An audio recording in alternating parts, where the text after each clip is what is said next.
यो सरकारको प्रधानमन्त्री छ कि छैन? छ भने प्रधानमन्त्रीले सदनलाई सम्बोधन गर्नुपर्छ कि पर्दैन? सांसदहरूले उठाएका प्रश्नहरूको सरकार प्रमुखको हैसियतले उत्तर दिनुपर्छ कि पर्दैन?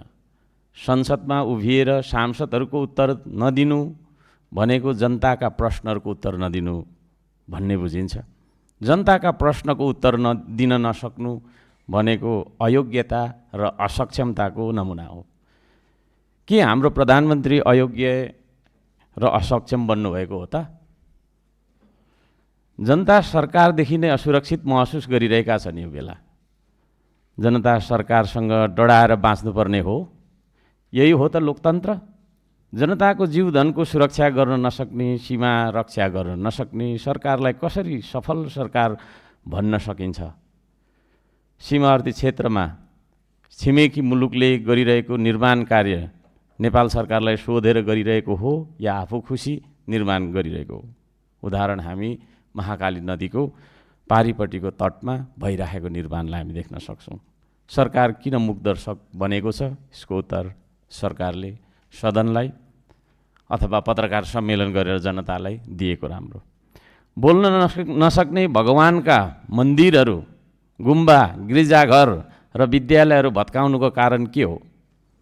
कि यो सरकार निर्जीव सरकार हो जो जीवित जनताका जीवन्त आस्था, मान्यता, संस्कार र संस्कृतिलाई मेटाउन कसम खाएर आएको छ? सरकारले जताततै भत्काएको, तोडेको, फोडेको मात्रै देख्दा जनता आतङ्कित छन्। आज लगानीकर्ता, व्यवसायी निरुत्साहित छन्। व्यवसायीहरूमा आतङ्क फैलिएको छ। देशको अर्थतन्त्र समाप्त गर्ने सरकारी योजना हो कि के हो यो? युवाहरूलाई स्वदेशमै राख्ने भाषणले चुनाव जितेका सरकारको रोजगारी सम्बन्धी के छ त योजना? डोजर आए छाती थाप्ने बाचा, बाचाले चुनाव जितेकाहरूलाई बाचा पुरा नगरेको आरोपमा मुद्दा लाग्छ कि लाग्दैन? हामीले गरेका चुनाव ताका गरेका प्रतिबद्धताहरू पुरा नगर्दा हामी सबैलाई मुद्दा लाग्नुपर्छ कि पर्दैन? हाम्रो नैतिक धरातल कति बलियो छ? नैतिक धरातलमा हामी उभिन्छौँ या उभिँदैनौँ? समन्वय, सहकार्य र सन्तुलन गुमाएर सरकारले शान्ति सुव्यवस्था कायम गर्न सकेको छैन।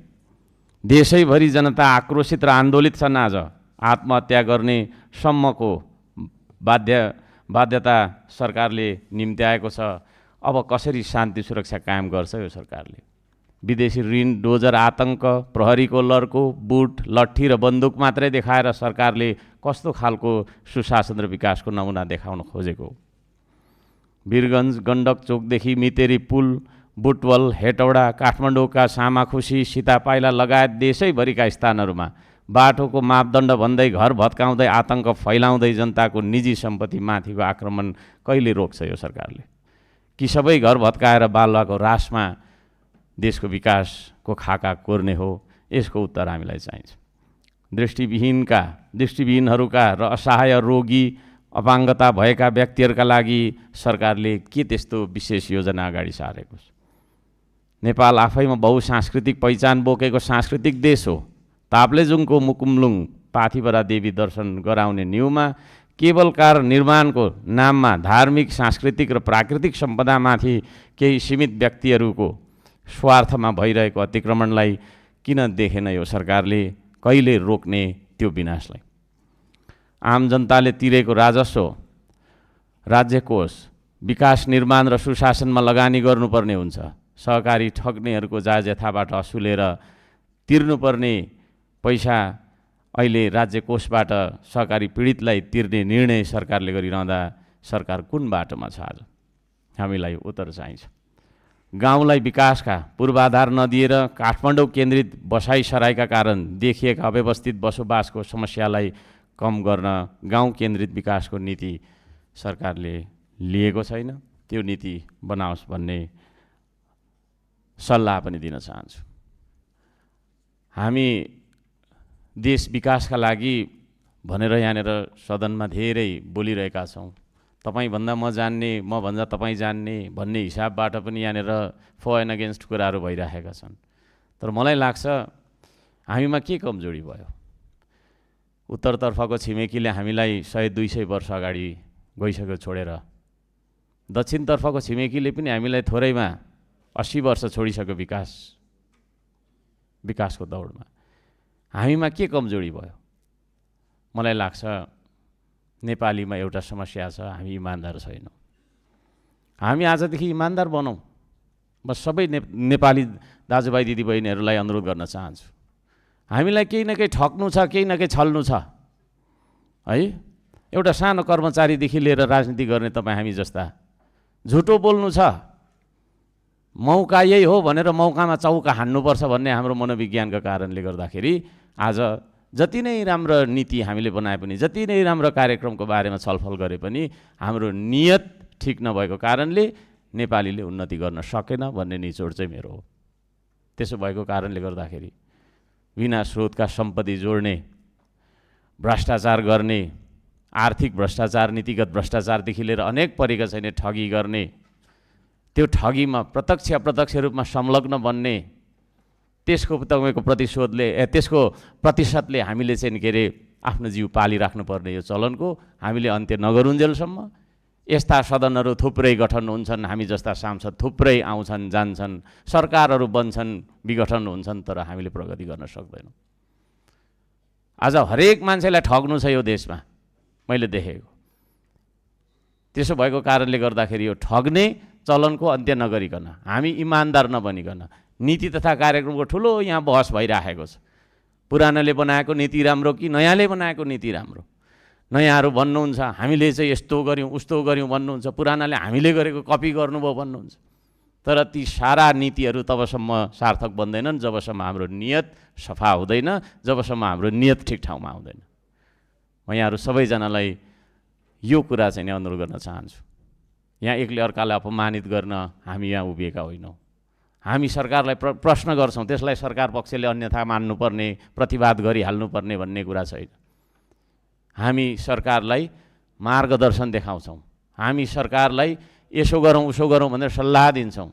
सरकारले पनि हामी मात्रै जान्ने भन्ने हिसाबले आफ्नै तपाईँको चाहिँ मनको गीतहरू लेखेर नीति तथा नियम कानुनहरू बनाउनु हुँदैन। हामीले दिएका सल्लाहहरूलाई तपाईँहरूले गम्भीर भएर स्वीकार्नुपर्छ। मैले अघि भने हामी यहाँ बोल्छौँ, बोल्नु त बोल्छौँ, त्यसपछि सुनिन्छ कि सुनिँदैन, सुनिन्छ कि बुझिन्छ कि बुझिँदैन, बुझिसकेपछि स्वीकार गरिन्छ कि होइन, कारणसहित स्वीकार गर्नुपर्छ। फेरि त्यत्तिकै साथीले बोल्यो भन्ने हिसाबले स्वीकार्ने पनि होइन, र कारणसहित अस्वीकार पनि गर्नुपर्छ। यस्तो भएको कारणले स्वीकार गर्न सकिएन भन्नुपर्छ। नीति तथा कार्यक्रम बन्दाखेरि होइन, प्रतिपक्ष दलसँग छलफल गरिएको छैन, त्यतिकै खाका आयो, वाचन भयो, त्यो वाचन भएका खाकालाई हामीले स्वीकारिदिनुपर्ने, अनि भोलि नै तपाईँको चाहिँ उ गरिहाल्नुपर्ने भन्ने हिसाबले हतार कुदेर केही पनि हुँदैन। कुद्दै गरेको काम राम्रो हुँदैन। यो हाम्रो परीक्षा हो। कुद्दै परीक्षा लेख्दा के हुन्छ? त्यो मात्रा पुग्दैन, ह्यान्डराइटिङ राम्रो हुँदैन, बुझिँदैन भने जस्तो कुदेर हुँदैन। हामीलाई हतार त्यस्तो केही पनि छैन। बिस्तार गए अवश्य पुगिन्छ, हतार गरे भन्न सकिन्न भन्ने कुरा छ। बिस्तारै जाउँ, सरसल्लाह गरेर जाउँ। प्रतिपक्ष भन्ने बित्तिकै सत्तापक्षले भेट्नै नहुने, सत्तापक्ष भन्ने बित्तिकै प्रतिपक्षले चाहिँ भेट्नै नहुने भन्ने हिसाब होइन। तर पनि हामी विवेक प्रयोग गरेर, हामी मान्छे हौँ, मानवता प्रयोग गरेर हामीले चाहिँ के अरे सही र गलत छुट्याउन सक्नुपर्छ। आज यो देशका नागरिक, गरिब नागरिकलाई सुकुम्बासीको नाममा, धनी पूर्जा र गरिब पूर्जा है, यसको नाममा चाहिँ तपाईँको चाहिँ एउटा वर्गीय विभेद देखाएर त्यो फोहोर ठाउँमा बस्ने, त्यसलाई खेदाइहाल्नुपर्छ भन्ने हिसाबले सरकारले जुन खालको चाहिँ नि होइन उचित व्यवस्थापनको नीति तय नगरिकन डोजर आतङ्क फैलाएको छ, यसको हामी तपाईँको चाहिँ विरोध गर्छौँ। सरकार सचिन्नुपर्छ।